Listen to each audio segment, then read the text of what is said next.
People respond a lot more to it than if I were just sitting here with a pen and pencil, and I would never consider doing this with just a computer and a printer. There's no romance in that.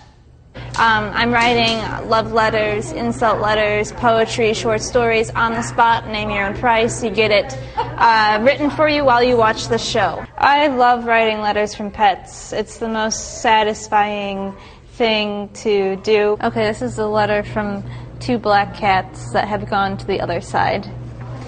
Dear Rick, it is our season, the season of the witch, the season of the black cat. Black cats. 1, 2, litter mates, life mates.